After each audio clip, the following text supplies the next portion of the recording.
So far, so good. That's the problem with the saying that say at the end of the day, the people who decide. And when they do, we have to respect it. But in terms of say a vehicle contest, don't direct anybody. Who's now nice? Focus in me. It's your chef. It's your nipa. I mean, ideally, no. We want to talk. I mean, if my brother want to have a conversation, whoever wants to come, I want to talk to the person. So for the sake of the constituency, I should say, for instance, if I have to go again, we will talk. Nice one. That if it doesn't work, then be the best person. We are contesting, the best person who will. Nice one. Otherwise, it's important. So, colleague, you know, we win in the constituency. I want to say, we are contesting. Oh, yes. Okay. No, that's all wrong. We are contesting that. And you will win even the general election. Yes. I know the general election as party. A political prophet party. I mean, the real.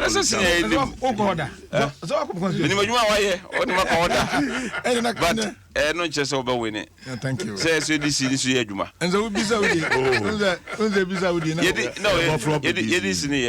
Oh, we have a flop. You can't be associated. Now what I about MP I say me consent say on Musani. No say me win. By the way, when Madam the most DC is over contest or MPP for most of them will lose. Except with the strong MPP areas. Okay. But areas are NDC. Oh, yeah, NDC seats. They will lose even the general elections because it's a common fund now on no wale nye business akeye campaign. Nti WW wonyima and no dey okasa dey common fan evidence or facts where I say the common fan ogwa eko we check you there na say ma pin kan jiro when was the last time you mo bejina parliament mo bejina parliament say get fan enko when was the last time you second there mo yanu ha say when was the last time mo bejina parliament Minister of Finance. What's the last time? No, but come on, this year, first quarter, second quarter, it's there. It's there. I'll say Abba. Yes. The one was last on second day. First and second quarter. Now, yeah, 2019. I did here, and I'll control. Government spokesperson honorable. I didn't come. Was it because of lose because it is our done for that will not be my wish for you. I put it to them. One should do him. But I don't know what is storming or also. Yes,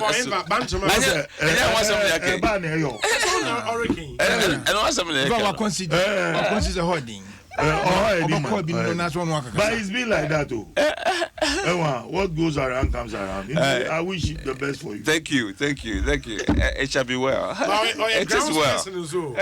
Or a grounds person. Oh, you are grounds to be or stop me to move for grounds. But I'm then confused what contestants. That is incumbents.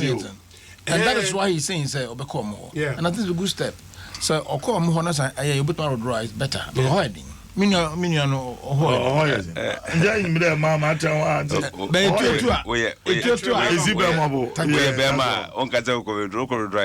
go for it. No, but sometimes you see there's political management. No. You like you said, you do it in such a way that you approach leadership. Yes. Okay. Because he's close to the presidency and the office that he holds, or the how. Yes. And say, look, the best thing for you to do, what is my take? Okay, maybe you will do this, and I will put you here. Should we? But as I'm in the constituency. Should I back out because somebody close to the president is coming? You don't listen to your supporters on the ground because the party is supreme. The epitome of the party is the president. And then the person is close to the. That's where the incumbency problem in. No, Mubo. Honorable James, it is say Ankamo Abemo. and somebody close the president person about Wasa East. Ebian kwa kolusu. Anga obe step down man. Oh, not necessarily. I won't do that, but it's a difference room. Me third term me babakwe. Minimums and first term. Yeah, the first term. Now there's normally there's painful the business so audience so far koni twelve. Nkoma man kwan man I bi kakra. Because virtually onya di be butum da kire. Yeah. You know onya hwe butum da kire.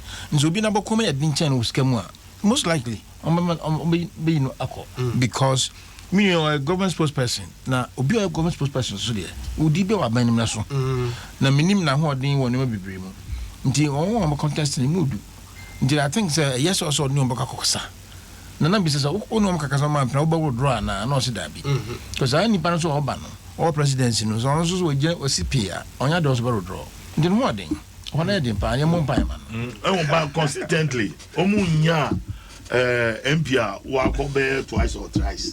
That's the problem there. Okay. But in the past we have Dr. Nani. Dr. Nani, you break it the constituency. Okay, 96 and 2000. Okay. No, but what I'm saying 2004 I should say break here. And I said that twice. Okay. It was Anabo Kukufuna. And I call one. Yeah, that's all the history we have there. Oh, okay. Okay, so Biako Wanda. Oh, no, I don't want to do that. No, I don't want to. Me, I wish you were. I don't wish you Mr. Melu. I wish you well. I'm not wishing for Melu. Let me do I was always Melu. Let me wish you well. If I'm winning. Okay. I don't want to lose. Now, no more parliament. Honorable James Yenim say, I'm not paid by 9-10. Minority no air press conference. That's it. That's what call. The almost views on what the minister presented and round they are true. Me say e be amadi di mo hon komo as a minority caucus. Mo opinion and and the mote you know any saying. Ya me shiro mama fa kwanje so na me nchia won wotie mi na ditro wasa 64. E je mo no mama sa kwanje. Ja be pe ma kwa je mi sa mi chi o mu nyina. Mo bibia chi be je ma brawo. Em say waka say NDC minority e be press conference. Na me mpesa me yi anti be gina mabaka say na minority ya kwakwaka. Dinka baya na kan pesa ga meka wasam kra.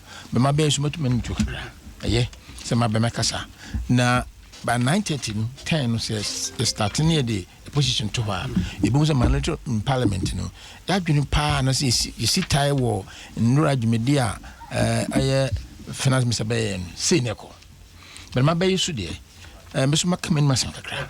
Say budget na ti saying it is a me had my kwawia no minority position be very very clear and mo bibia enti no jom ne say samia kakra dia say be ko details wo guso ko kakra ben tofa kakra me bon ne say me mom de nura no me wera ko kakra areho be me say de bia papa yi ba kasa tin fa abu pipi o so hwe ya mpisi fa pipi kasa tin de so ro di ba fofo nti se na chere say media review and now whatever.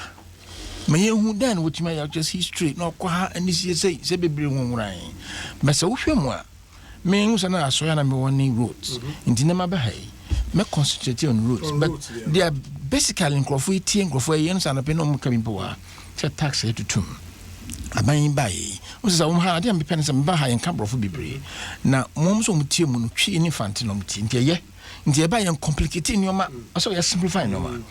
Tax here into 2 ayaji. Abayin time more position will be in himself or bar, and this is a tax on dos to do on yadi tax on money. But Gruma and na sa abuso can for even carry for so your tax near the year from so. Until be any that's one say abayin the bar.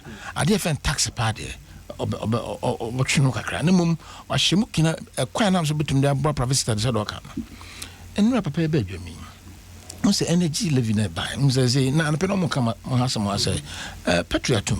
Now, men be a musuno see a 2 petrol manasmaba because one book, especially me, MP, work for board any bunch in a Duaniabano, can I dico. Nanipo de Carlos you so now quackofay, obatum yama, or banos or did your Duania bar on Sabatum, now chading eba. And tea a bassan of food as if we never quasra, not just a hotel bar on tea having say beauty sign the J, you know, etum, I'm pay for the bar, chechim. A group so I hear him pass a year, friends, and so we in communication tax. sa tax no behwe ma just obi anim say na saying we say communication adwuma na tax so no den o ma tum bi from 6% almost 9% to 9%. yes adding inti bi say ho say den pa na nyame yekosa tax na adonso na me bon to fa kakra bi no ye beka mu sam nyame yadoma wie na hina ba out but there in say aban bai sika bebre so we mu pabo sem so bebre oba okay minister no say ye ka hina yabo I think 204 billion 204 billion in Ghana cedis na sa ohwa Kwame Nkrumah breso sa kai satana ba aban bai from 2017 according to May 2019 about 84 billion na mampan ayino Akufo-Addo wabo na influence mo uni o ye hu ade patia papa yi just ye hu infrastructure what you hu na kasa bebre mani ade ntino papa na kasa na ya sorry ntino media maji chem say okasa bebre e kura me kom say we tax ni free is once as VAT bills that is boy ba no back door and national health insurance levy and VAT na ba get fund levy ni na no she say ye ho be ha ni no da ho chebe na baba na da me hwemu a me area na kam person kam constitute nde roads na habi aban bai se nya be kaya dwuna on say contract ye dia ma e wo Ghana nya no on be suspend no ma ye hwehwem case by case basis ni bi hu se de be kwana se be ko me no ka say ye fa report bi amra de bi o ko say akwan bebre man 5 billion 6 billion jaka amaka se bebre den pa poti ne wo me hu akwan de hin ne ya fa papa so contract hwan ne de ma no a wanyi na djuma o se ni na de ha dwumpo no se sa koko road se ka koko a na rural road ni hia pa na me de se minister no kan hu so the trunk roads abem na urban roads abem aban ben yen tiase sa dan ye de koko ska ye de ko ya kwan wo krom ye de ko ya de ntino sa urban roads no ka no ani house and kwan it is because of the fact that koko ye tini sabe kura ye de ba krom asa de da kwamano ne nti baby a wo de koko ne fa no asa o siesie kwan no se no I am the so ma tia say NDC policy de ba say koko akwan yi no yen him kena na mpo ekrom aye de koko no ko mo kwan him kena no o ma tia say na sa wo hwɛ mu a wo ya kan sign hydro na ke dim say commercial state kra April 19 to say no president ko kati so hu adwina no so yi if is other agency there ya de na ke dim say ya sign contract no me say me member of the committee na ka say ke dim say ketete there's this designing stage it was a planning stage you know until the message say aban your man nyama ni na ho han e kruso wo mu say ibisa 2019 buy and budgeting omo kire akwan a ni na wo na who scam for money ahwene da mo e che nu papa ba yeso wato so bobo akwan bia ibisa say sa kwan no boy foforo wo de ba kan wo so onya 6.something billion 6.3 billion something come the question is say what ba ma ba you read budget akwan ya wo hina so waka de so butima ye na wasa so aba bobo akwan foforo sa kwan bebe mpa gametuma akọ to page chapter fence page 36 a wo hwe akwan ya wo ho a also on be commence this year na je aha me bon aboso Jensen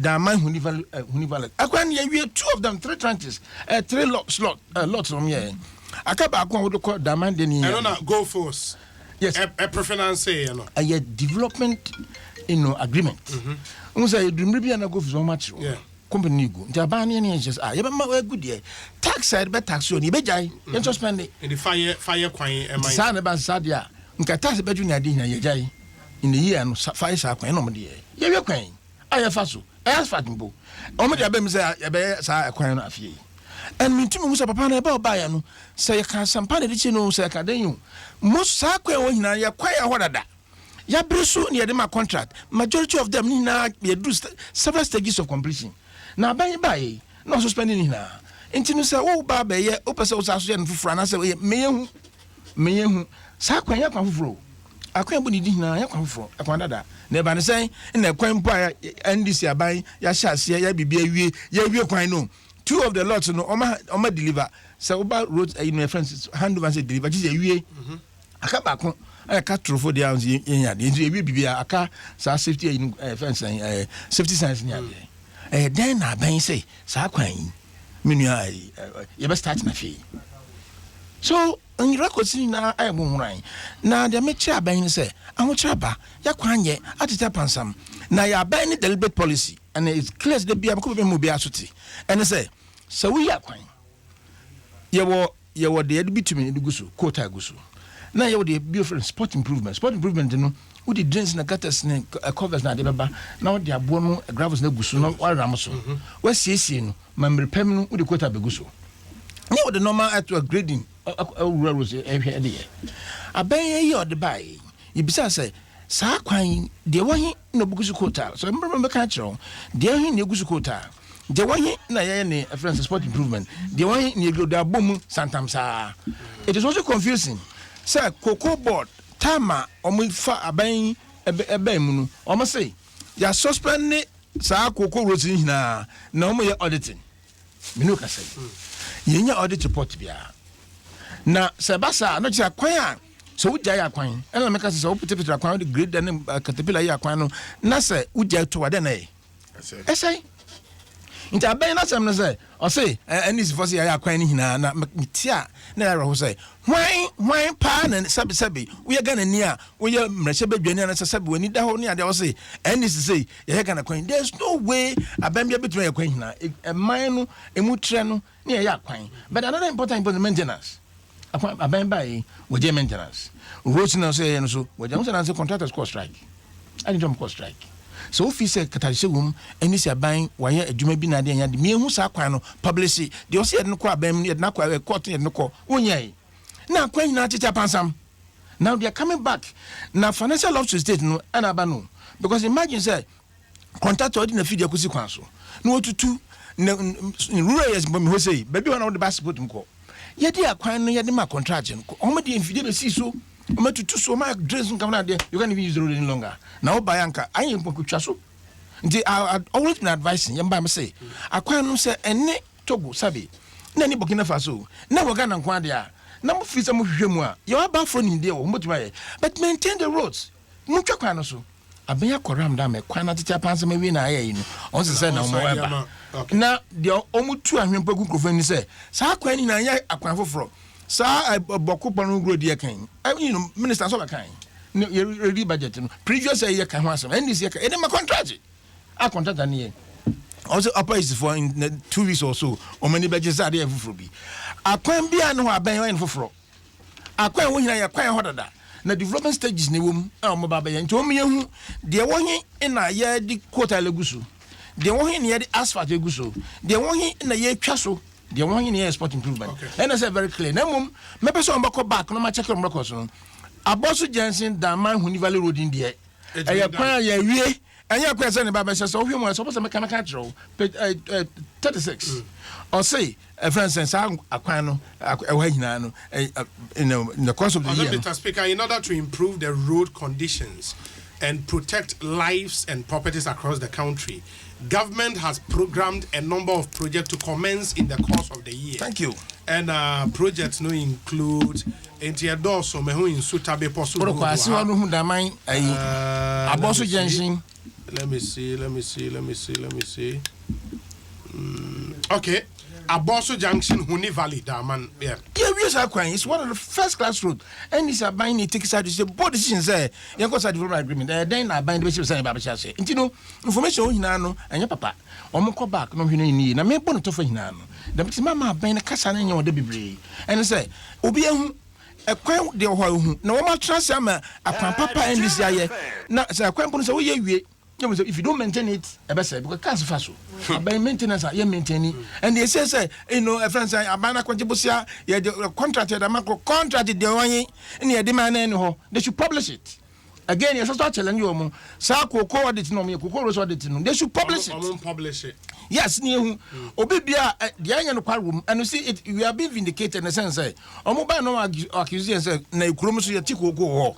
Now they are also going to finance almost new India. We also share under Cocoa Road. I'll say, Mr. Speaker, works has resumed on Cocoa Road involving upgrading routine and periodic maintenance activities of 1,362 kilometers of trunk roads. There's something wrong, I'll tell you. 1,389 kilometers of feeder roads. Thank you. and 183 kilometers of urban roads. Thank you. And Omalesti roads, including Oboase Junction, Dunkwao, to Ayamfree Road. Yeah, my contract that. And I'm who says you also a contombra. Coco Road, and I'm that. Cape Coast Chief of Prasu Road. Yes, access road to Kakum National. Exactly. In when you go apartment in Yimo is in here. And I'll say further 450 feeder roads and 20 trunk roads covering 4,500 kilometers and 500 kilometers respectively have been programmed by Cocoa Board and the Ministry of Roads and Highways for construction, upgrading, rehabilitation and routine maintenance activities. And also I was deputy minister for the sector. Let me just say, so Ateku appear Suban Bonsa. It's on the road. It's on the road that existed. You're not going to Ateku one one. And appear Suman branch road. And I want to also be home. Now you see, what I'm saying is, Sa routine now you acquire and this are binding my omuguso contractor guso moye e biye dru advanced stage baby and Bible came. If I say contractors be so the government is going back to get this in the okay I say Cocoa Road and then Minister of Roads and Highways Cocoa Road different. So to yomba almost say yeah the agriculture department and the Minister of Agric near the cocoa aquaculture. Yeah. Until now, the Minister of Roads there's no way I'll go to a year Papa Organa Minister of Roads and Highways they are engineers. Now and this MPP Abamba say omo collaborate near omi because you say you are Fibian your duty project here. Your baby grade a periodic maintenance and grading Santi in a road fund now. So what are we using road fund for? But the point, and Enramine or colleague Anthony Cabo, current deputy minister, roads and highways in Como, and he made a point, said 3 months to 2016 general elections, Modi road fund could see our edge 1.2 billion. 2 or 3 billion. 2 billion. Yes, 1.2 billion. Yeah. If you be 2 billion. I have 1.2 billion. I was playing. Okay. At a very high interest rate of 32%. Ain't access to road fund ne kran ayede because bosome so ye skadi begu account mana bank naba o ma beje be 75 or so million every month into omunya scam fa nya sa sport maintenance sa neoma na o kan na no kwa bi anim mamu me kwa wende di first no na fuel levy woman 7 pesos. Yes. Into Yabreso 2015-2016, now you call parliament. You say, to me, I'm Shimkina Yan, 2 roof and new your maintenance behavior and personal maintenance in Yajuma. Into increasing from 7 pesos to 40 pesos. And Escabem, at the end of the year, no, near 1.2 billion Ghana cedis for road maintenance. First, you know, at the end of the year, no, now about 100 or so, what they call it, a million Ghana cedis. In the SSR, the English, and the Basano, you increase a day. And at the end of the year, I'm going to get 1.2 billion. I don't know better now. Now, this is your Busum Biara and Sana Yajuma, dear Casadia, young Quache Busia. Now, you're quite a Pansam County, you be a friendly enhanced road fund project. The Bass because I don't size can ye. Yes, Mammy Chim. Who said, so your budget here, they be a cassette dinner in County de Buffon Doss. What happens there? Can you imagine say well increase at the now at the end of the remain 1.2 billion? Oh, Kanyama Bosum Dabi, I say, I don't acquire Japan some near 200 more. Why not take a Viasa on Bisabusi and Fayade? So we hear Juma, Utum Bisabusi, but you cannot. That's what we did. You know, says can 2 billion. You know, say, I feel into 2 years here and you took a Minoka say July, August 2018, you just saying, still, you're talking about you. Maintenance and also last budget we talked about it. Omanka to say and maintenance and you be say road fund is can away.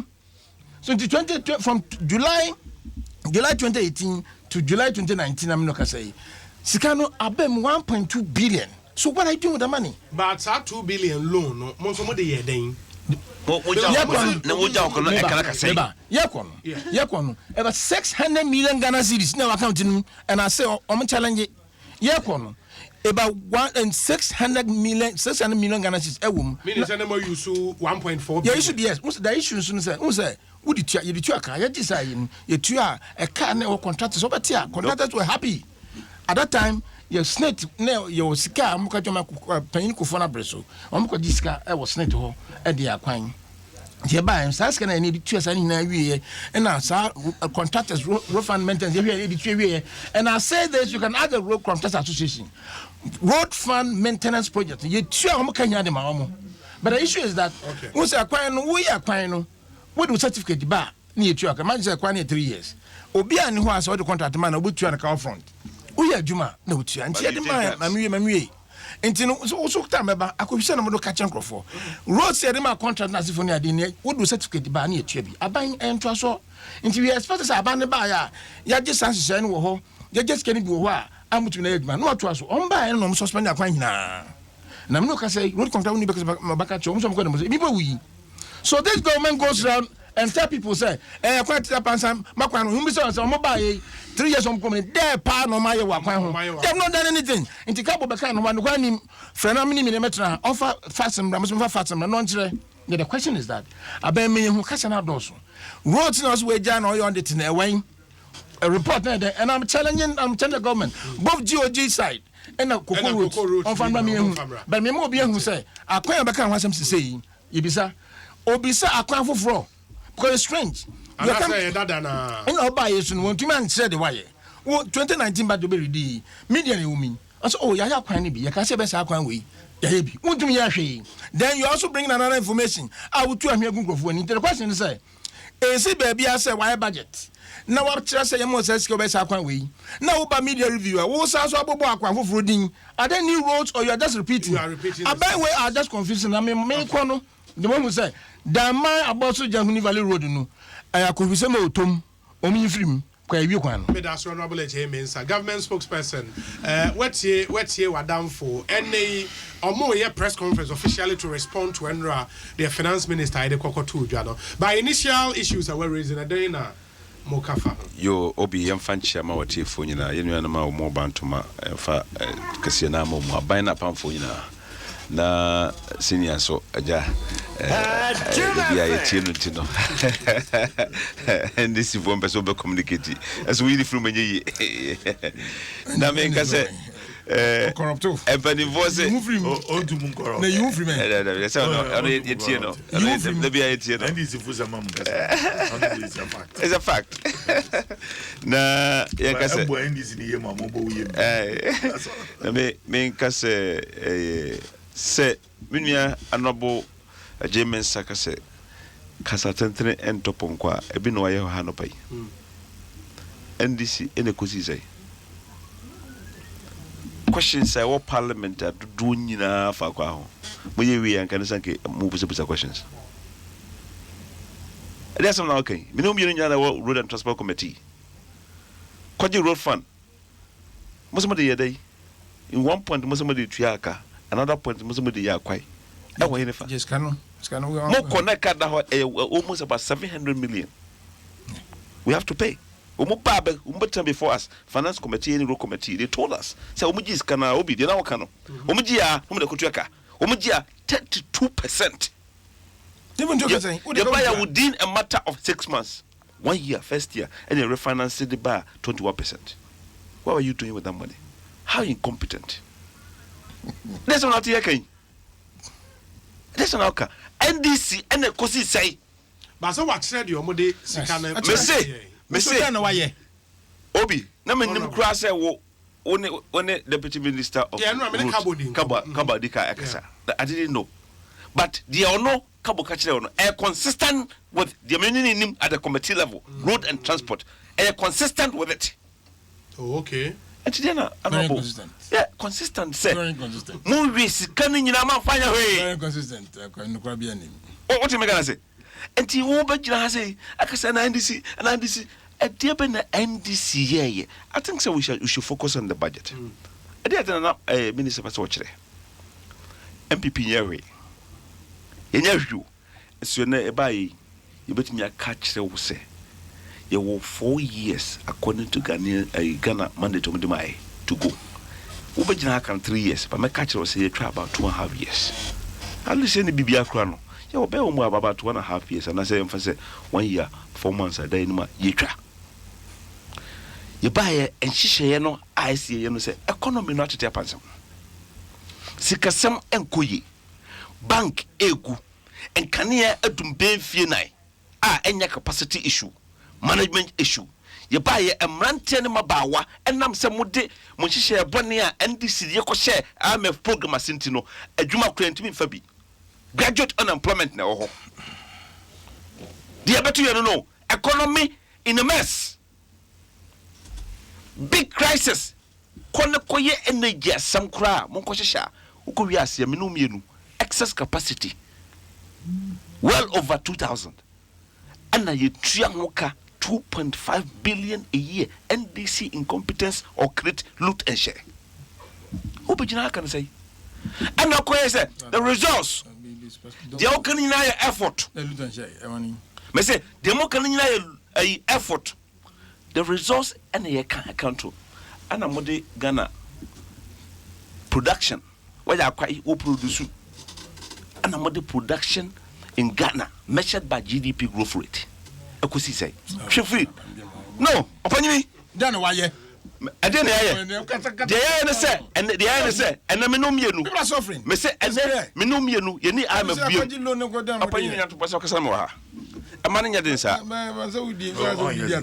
tell me say okasa na I'm not can cry no me say be say ja aworo o nugu na hwe chop on be no organ ndi awokodo wow and Akusi say GDP growth rate on my production esote from 9.1% about 3.4. Sikasem busiabo policy rate 2.5%, 25.5%. And I mean no say and I say 16%.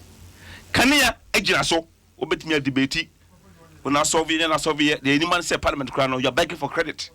You can't for being come on. Maybe I say they should give you 10%. After all, Confubania, what I have for Homa Confubatono, you need more time soon be to. What do you say? I'm just telling you. So, another thing say, Kohe. Eka aye bogana sika. You did it chafu NDC for. Na deficit. Eka. You this karamba boso 9.3% amade nam. And then you buy the best say. We cry the budget be become say mommy be 6 billion. You fa go kan ho kura no. And enko over 4.5%. Well below loan I am making 5%. And it's okay say nya hwea. Na se bia onya wadwe say obehu. Ye share MF asebiem. And cry about 794,000 in 2 years are going to school for free. We want to say okay kwai because car injia da okay mu ye fa no create loot and share. It is okay projects na obenyeska. We believe in human resource development. Yenka say akwai hu hia dabi. After all, enyamo ampani John Domani mama na kujina baby ka say 2008. Say amamuo aya akwai yenko ade a ana say amamuo aya dansie ana school dan ko sin ko ade a sanka ne nka ba bia ba o bi. E ade hunu. An exercise in mediocrity. And it is somewhere who say projects upon projects ebeba no ana ahyase ebo omu. Na kwai na minister lese kwai na NDC dia kwara montumi ye kono koye miami nua pagini ana bo mutaka kwai within 1 year na say. So what is strange say wo ya kwa area na let's say ye kwa maintain.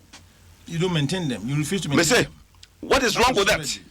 And on what is wrong with that? You refuse to maintain it. Honorable. My main flow is so many distractions. Don't mention Mutaka's name. What does he? Mutaka's no. I'm just giving you what I know. What can they own him? Don't mention them. Make Kumasi acquire here na Swasi. So don't mention the personality. It's all right. But Swasi acquire here. Why? So can we? Within 1 year, I say. So what is strange? What is strange? What say? Who come area quite and this in here? No, honorable. But that should be just a small.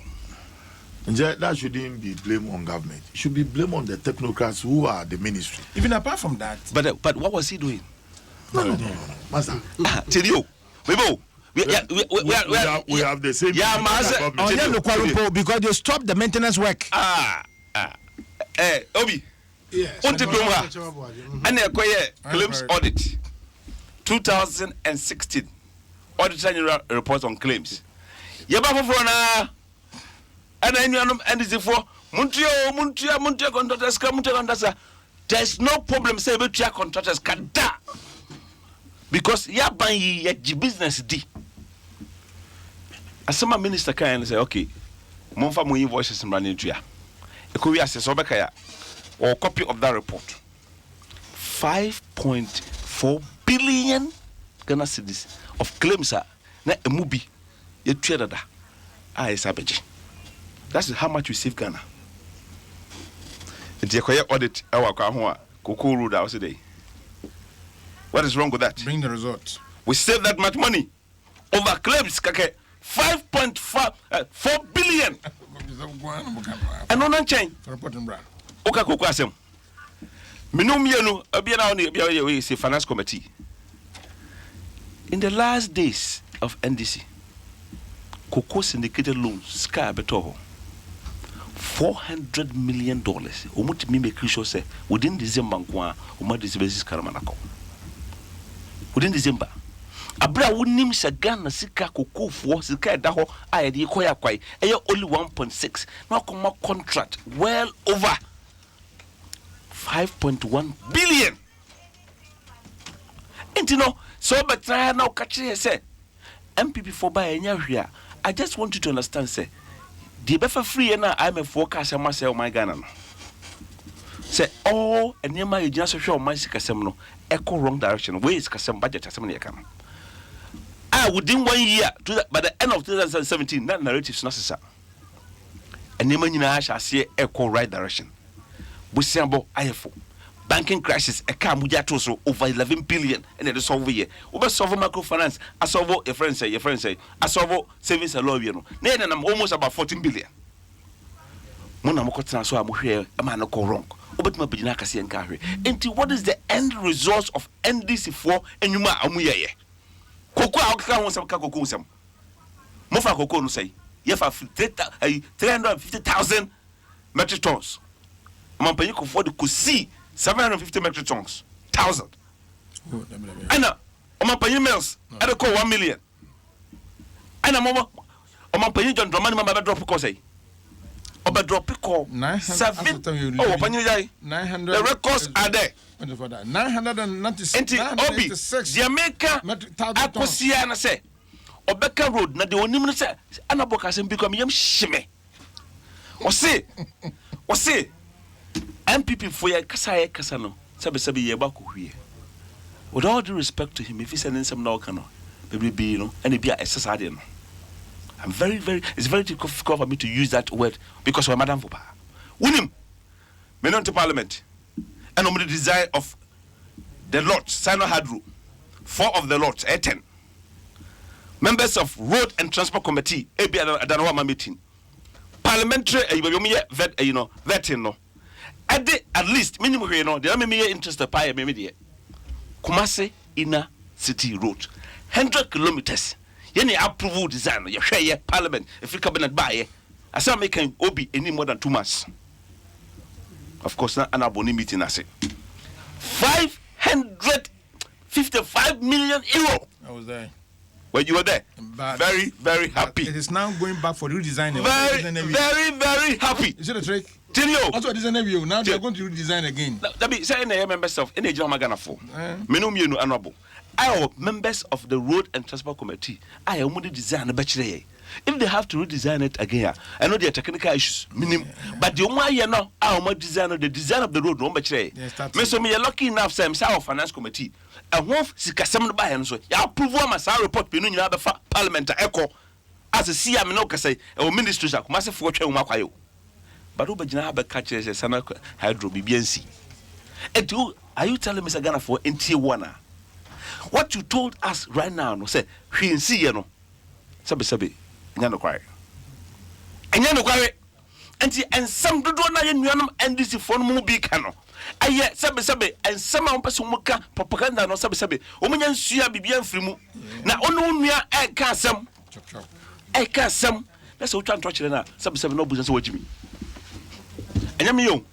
Ghana for no they are very discerning say you know na yemu bebrebe na ya ba mu no ye be expose and throw na ye nuanom NDC for guso dodo na nyom nyina e be correct but dodo na eguso twacha Ghana for no we will expose them corner fix power issues fix our crisis emergency situation require emergency response no problem fixing here Ghana here 2,700 megawatts. You have been count for the sake of backup.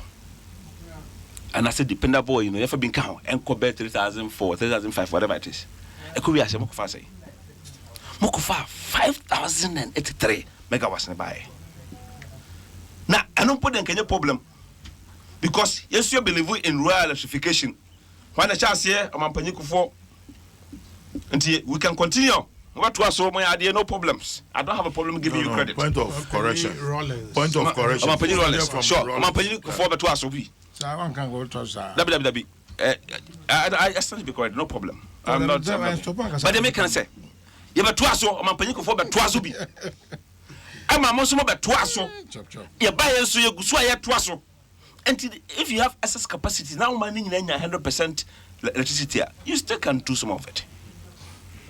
It's no problem. But not when you say when your excess capacity now was established factory where friends say commander I'm gonna be used to part of it. Now could commander sugar factory one source of raw material. Hey Ghana for you on fancy me you now refi. Commander sugar factory okay media. The point no man the point I'm making on say and only my career join this TV. That's what I'm referring to. I see. Okay? The point I'm making is say, when I establish agreements for us, and can you excess capacity and as can you here, you will need in poor. Could we ask you no? Minimum 2.5 billion yetria because why ya manabigua amana bruswa the yetria na kawo yampa na kaka say and can be pay and take. Oh, abusafo, you bet me I guarantee be a certain number be a befa. It be a half of it in the guarantee say and the entria. Yeah, yamfa, mummy entria. But nina 5,000 nina. What's it? See a toe. You be you so and you so yentria. And can all your beer some you're competent enough. Come at me and say, you know what? I'll give you a floor number. You better fire and fire cry and you be at 3,000. 2,000 a bro no dear. Say a bro 3,000. You bet you. You are not 3,000, better 3,000. You bet you. Fan working now. Internet is a pay and take a crabby womb. Now I guarantee investors on social business. But 5,000 in our coin share. I could say agreement. I don't mind Ghana could share suma say. I'm out 2.5 billion a year. Then you come and sit here and say what? You come and sit here and tell us. Ghana for Sikada Bank. Ghana for Sikada Bank. And I'm Minister Bakachemo. Bank. Over 1.5 million people. You call finance committee kwa hearing no. Obi. That for our secretary go me. I don't know who say you are Eddie for. It's too much. The best is too much. According to Governor of Bank of Ghana, Dr. Anderson, Dr. Michelle Nopin, Michelle Nedwa Power Bank of Ghana. What say? Some of the issues now and my banks no collapse here no. Not the bankers, some of the authorities, some Bank of Ghana no, they knew it. And after the who say, how come they did not take any action? No, feasible invisible hand be free baby. And they be stop people from taking action. You know me and say one of the banks they give them liquidity support over 600 million Ghana cedis. A Korea here almost stand back home. More than half of that Edima back for. What are you talking about? NDC, it is NDC for Bejina Hande.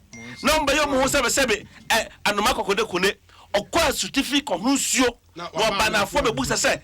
And you be na who cause some tax no one cause we are trying to say Ghana for say be say call NDC for sumo dey confirm mu dey and can tua be kakra. Let's be realistic. Yentua kakra na fan ko yikaye da wo infri ho yentua kakra wo communication tax so and na wiase and na kwa BBC mo platform so Joy News Joy FM US Capital One Bank over 150,000 ID cards information credit card information has been Okay. And to crack on from protect here. I just want you to understand, sir. Honorable Mamumbo. I'll come back to you. And Boamobo in there. Honorable Mamobo. I am make the man and Moshe storm now about constituency. Until Oma and me, I should be modest when I'm criticizing some aspect of your presentation. Oh, Mangasa man, Nemomi and this. That's what you should. That's the difference. Anima, Makade Parliament on Boyan war. Budget were present to Parliament. American, in the sense there, the finance minister went to Parliament to present the 2019 budget. Yeah. He comes back for a mid-year review of the budget. And see, Ian, as a taxi driver, I mean, I'm looking myself as a fisherman, a taxi driver. There. It is Sikana yet manifest and about not here. You should make an account in Parliament. Oh, it's there. Oh, Moba. Before the mid-year review. Moba. What the minister should be asked to do on in there, more the amount of money. From January to June, as I have if he Parliamentary Select Committee for Finance and what should move around the country to ensure that the more projects in the Muscan it is well spent. Assurances Committee Before you come to Parliament with the media review. Government assurances. Yeah. Now, until them, may wind the Wasana Bibu, no taxi, what will we have you? I mean, you should be sensitive. Look at the common man walking on the street. And I'm saying that Parliament hasn't had its full complement. Because if you look at the British Parliament, if you look at Congress and the Senate, in Yama Okodu one, are we practicing the same democracy, or we have different kind of African democracy as to that of the bigger democracies? And see, there everybody can take anybody for a ride. No, but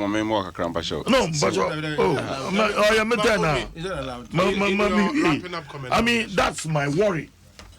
That's my worry. There,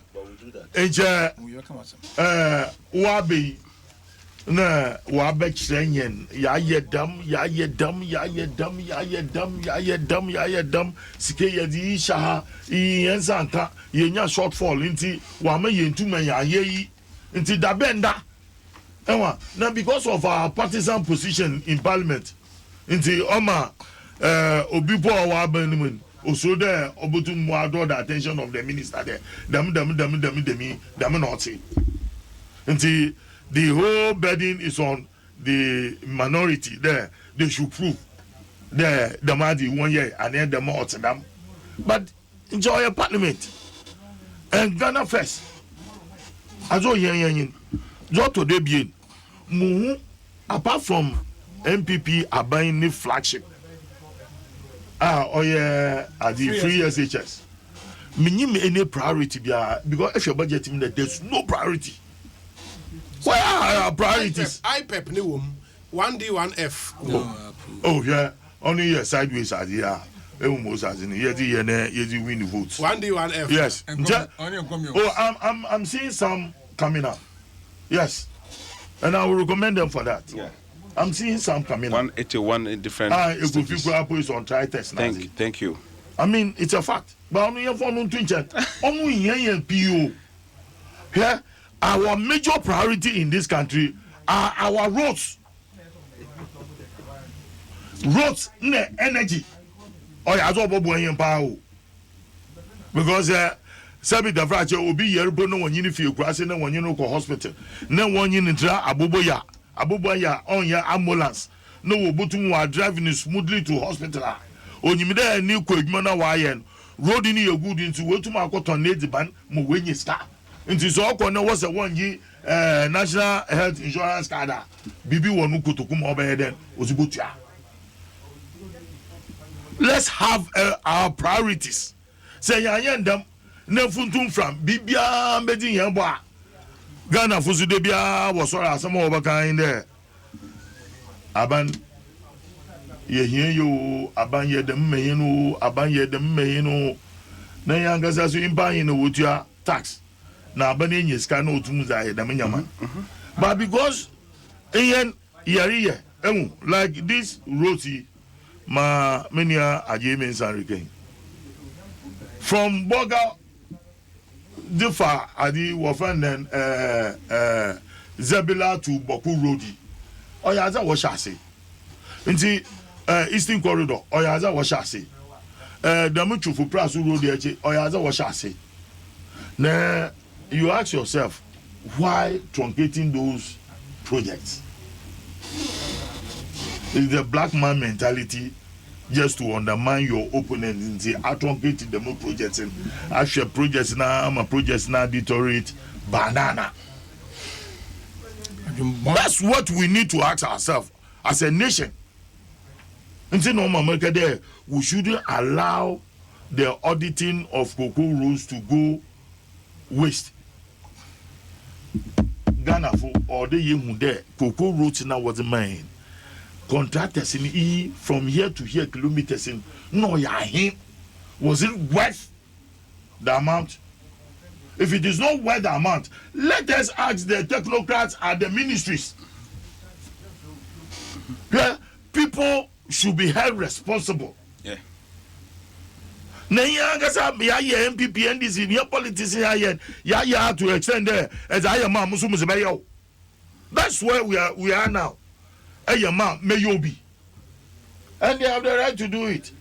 And the questions are what be someone yan about in a trunkety them Eastern Corridor Road. Why shall I say? Now I truncate road in. So Peter Francis said previous aban went to main contract and kawa. In him there, that road is so essential. There it is to the heart of the people in the Volta region and Oti region as a Okwa Oba Adi Obimbila to Yendi.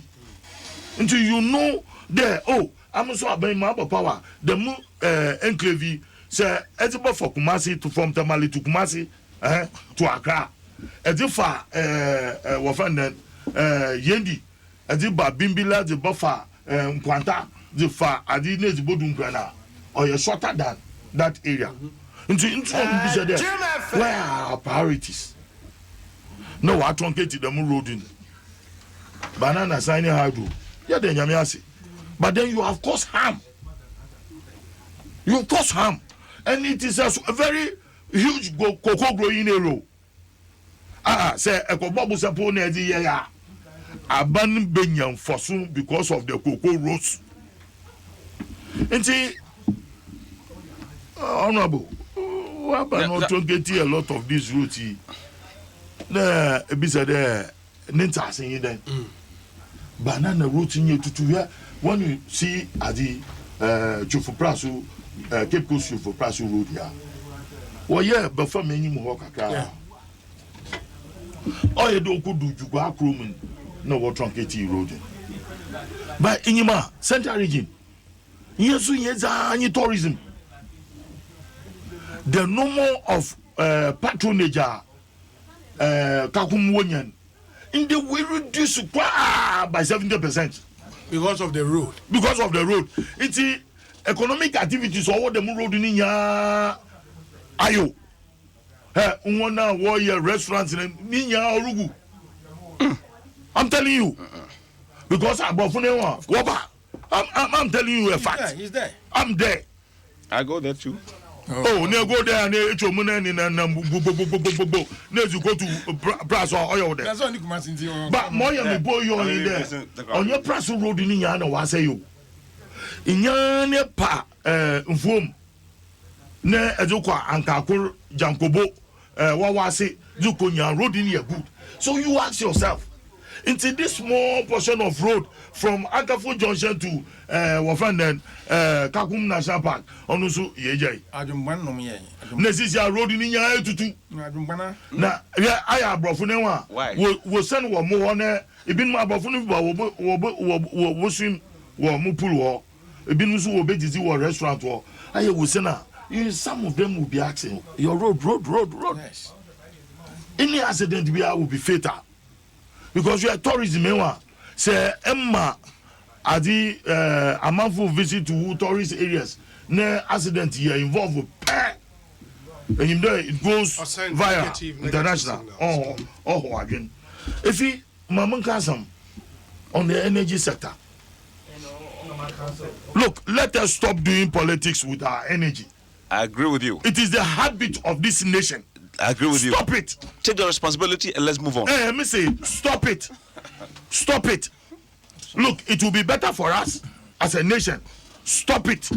Look, it is unnecessary for the Minister for Finance to come to Parliament. No, but get Mahama. Me energy contracts in a why do you come back again and repeat these things? What's a Bachejakun? Why review all the contracts? We won't be and you may be if he won't there, to ye. So I don't expect the Minister of Finance to come back to Parliament and come and blame Muhammad again. Give account. Oh no! Look! You are not doing justice to this country. You are not doing justice to this country. In your view. Look, my view is that. In your view. Oh yes, because the government is supposed to tell the people the truth. 1 minute wrap. And the government is supposed to tell the people the truth. Maza. Okay. I got 1 minute wrap up now. Maza. Facts are facts. The people of this country supported the MPP. Yes. And they should focus and work. Look, don't come and blame Muhammad. What do you think we are doing? What Muhammad did was to give you 4,000. We are not blaming. No, listen. For whatever it is.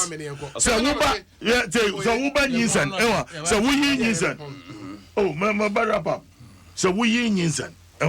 Na you know hospital. Na empede wo operate we na we no force no wa.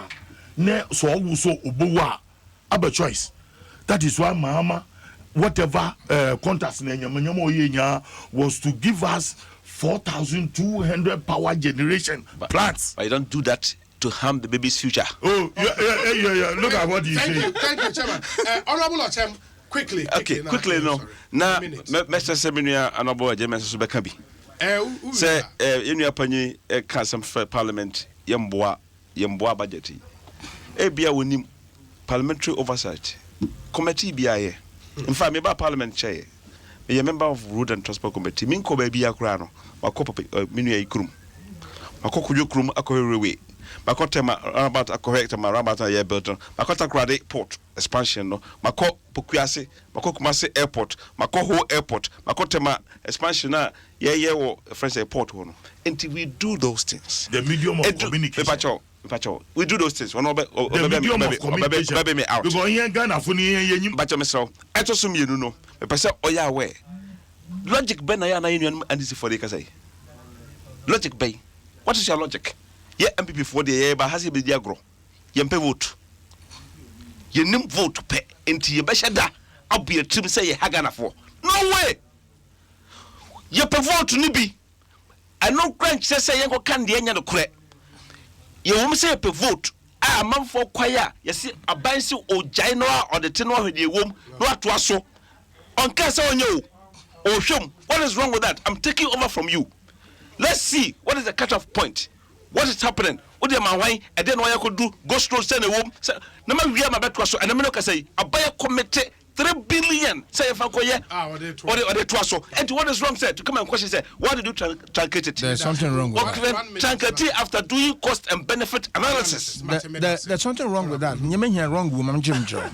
About from him, dear, what you can say. Acquire your Ghana and Itogo, and I say, and Nisabi and in Nigeria. Intino, my young maintaining roads, Namu Kosuya investigations. One month, no, Jan, some, I point out some. We are doing it. Now, a car minor bono. Because going back again, then you're going back again.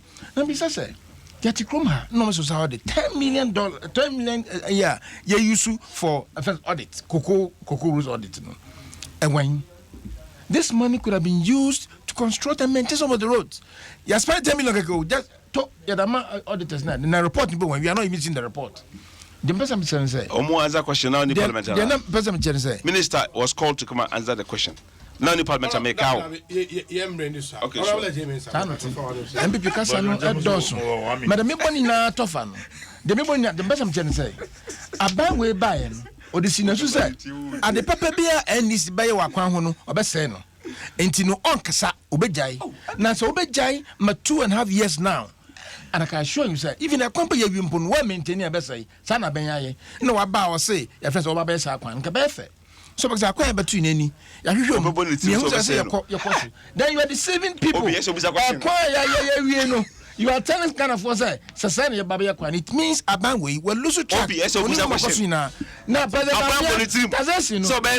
the position or say it is a lazy way, but taxation is a lazy way of what administering the economy. And before we say, Senator, I would trap. You want to now that was why MPP is blaming taxes? Why MPP is blaming taxes? We can sell power. We can extend power. You don't. And ministers, you don't want to borrow. You don't want to tax. How do you see the roads?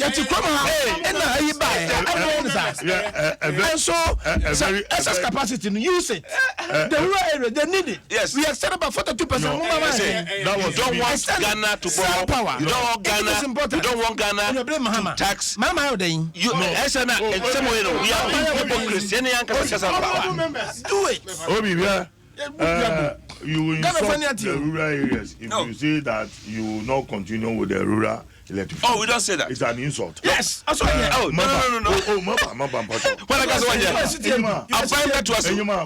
Communication tax. Yes. For me, I will support the government. Yes, thank you. Or raise the tax for communication. Now, so they are telling us how to manage our data. And then, the more you buy data, but the telcos and telecos, what was go? Why is not government focusing on the telecos on them instead of Indian citizens? Yeah. Look, they are almost about 70% of Ghanaians. When you know how to use phone, but the phone in Oya Obini head office. Ni head office ni bibiani equipment ni secretary. Sure. Na sir, if you tax us the more, you discourage us from buying a lot of things that are connected to communication. But rather go on the telco's phone. In the ring also there, the number you are ringing does not exist. No number so you can say 30 minutes ago. Yeah, the ready in AC. I mean, your sabons, Honorable Chama Boaje, Honorable James Salote Cops. Yeah, the Munina Ase, Sejoa in a pie cradle, at the Gedian Stem at Wamos. Good morning.